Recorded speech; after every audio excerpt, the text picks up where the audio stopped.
Hello my fellow readers, today I'm going to be talking about A Language of Dragons. This is my beautiful Fairy Loot edition. I just love this. I love the color. I don't know, it's gorgeous. Anyway, I will quickly read the synopsis for this and then I'll go over this.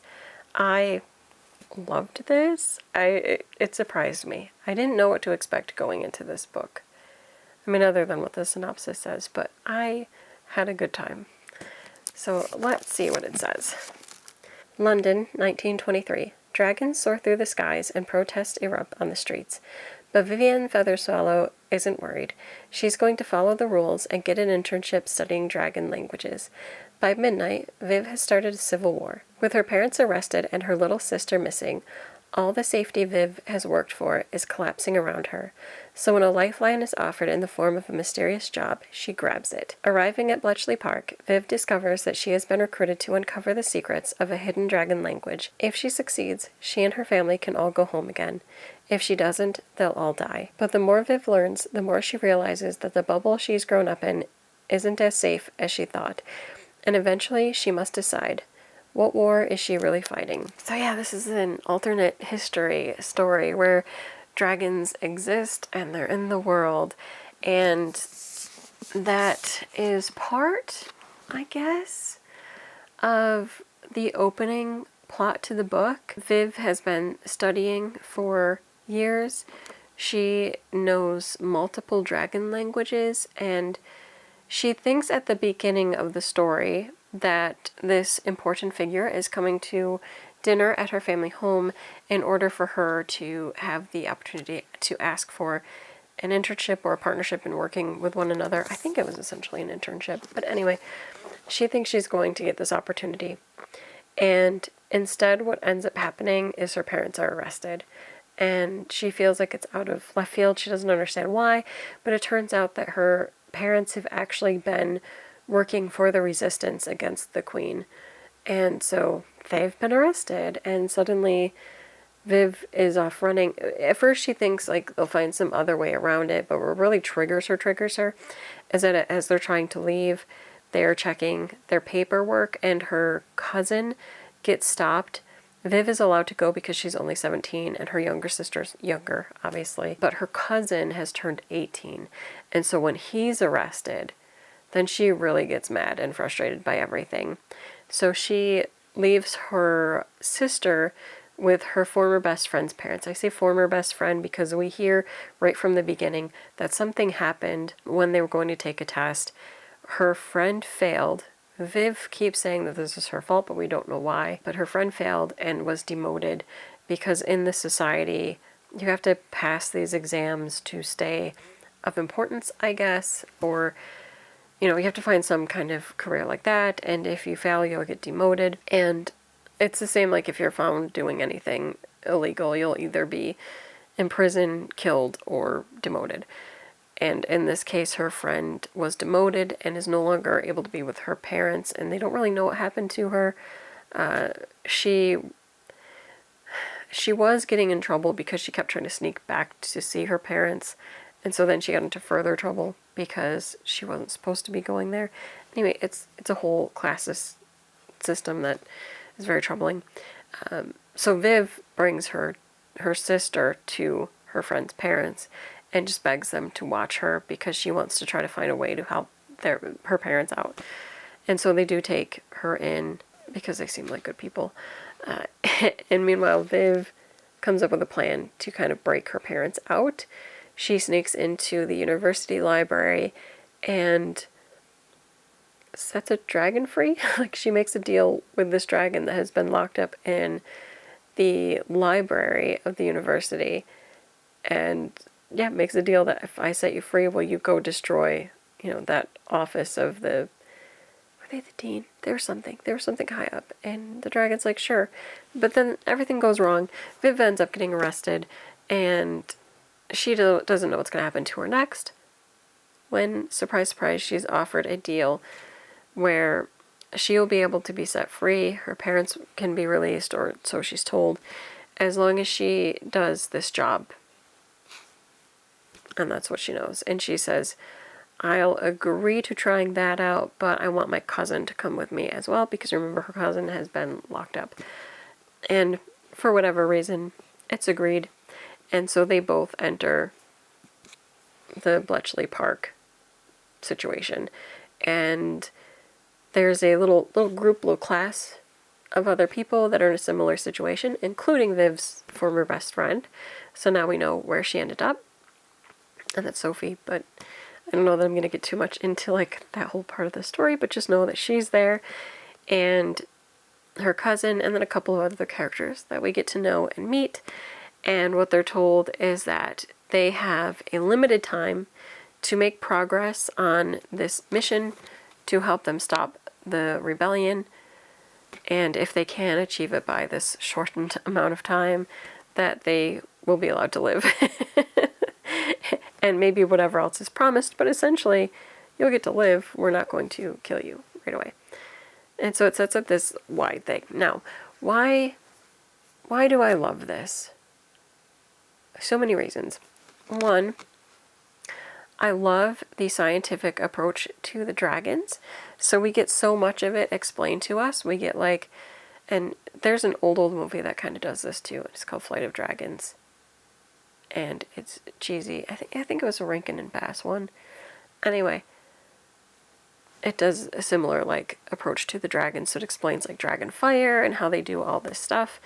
And I like that this book incorporates that. And, you know, so you understand the fire breathing, but it also looks at how the dragons are able to speak. So we know that they have a language. And not only that they have a language, there are the different dragons, depending on where they are, each have, you know, different languages.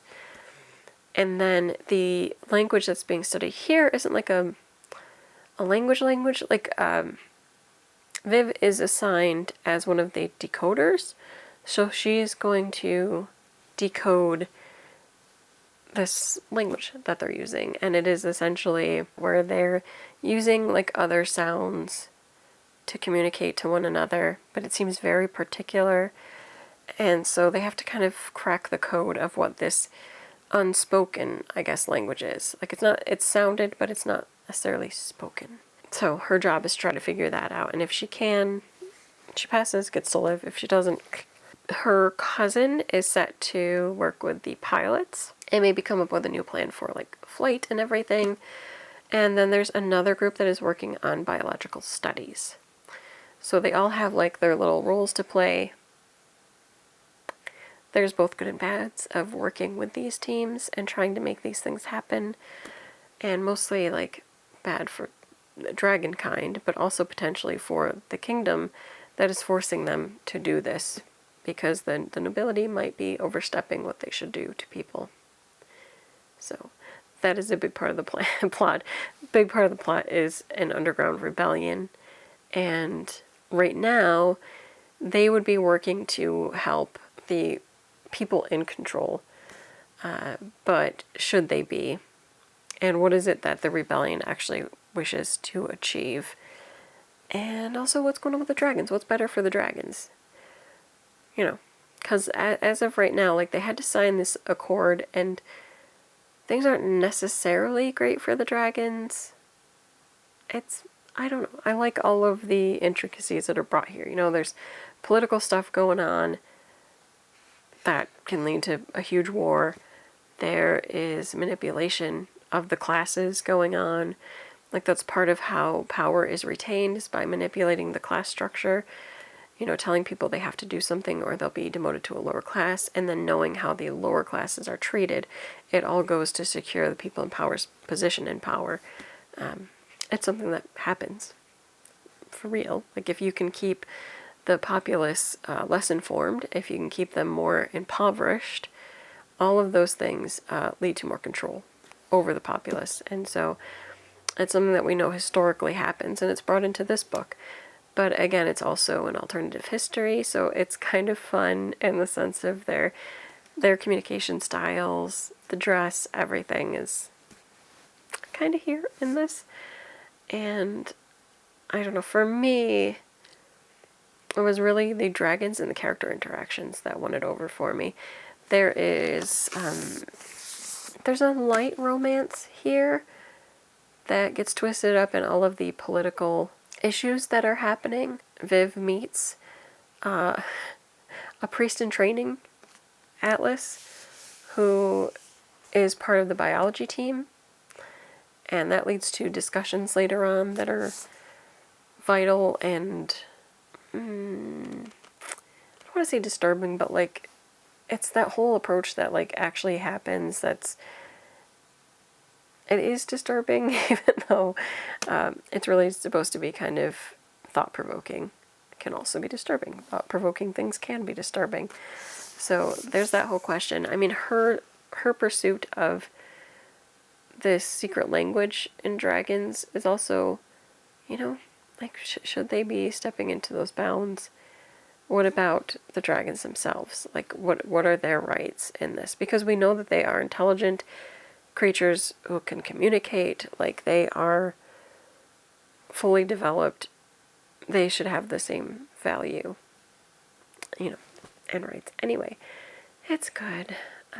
There is a potential twist at the end that I think might lead into what happens. It's looking like this is a book one. I don't know if it said it anywhere, but this does not seem to be a standalone, because with the way it ends, it looks like we'll be moving into a larger world where probably a bigger war and take on things is going to be happening. This was like a setup. And something happens at the end that made me wonder if there's a little twist that's going to happen in the next volume. I don't know, and I don't want to give it away, but it made me think. It made me wonder if something's going on.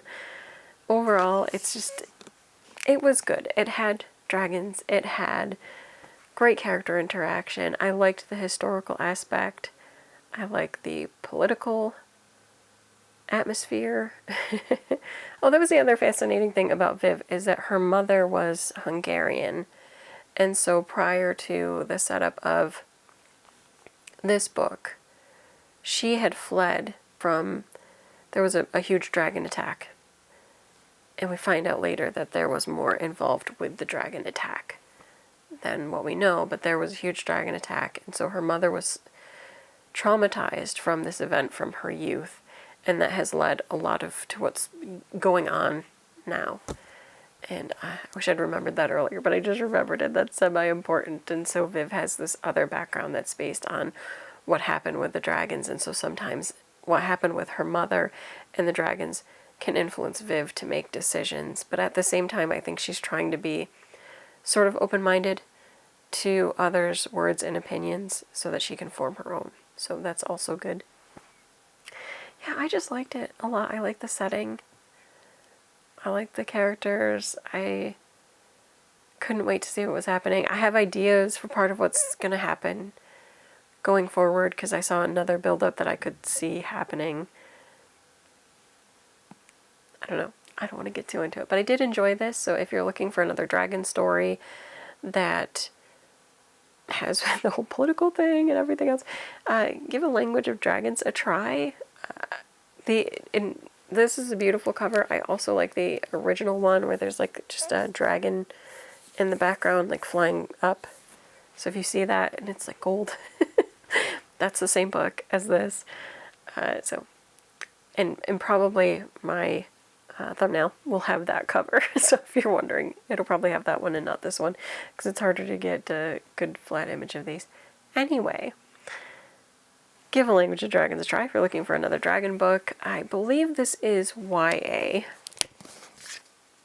Yes, so this is YA, and it's good.